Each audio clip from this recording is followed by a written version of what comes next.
$32 for this Wagyu steak.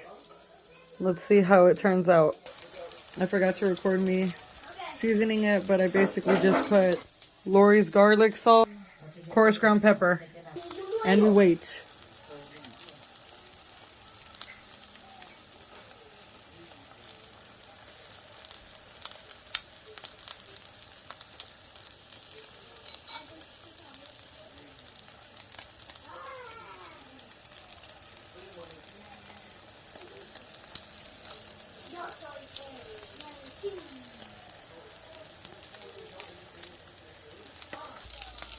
And we're gonna flip it.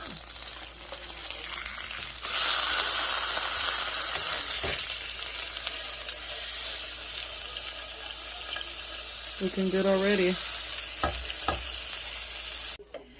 And this is the Wagyu steak. Let's see how it tastes.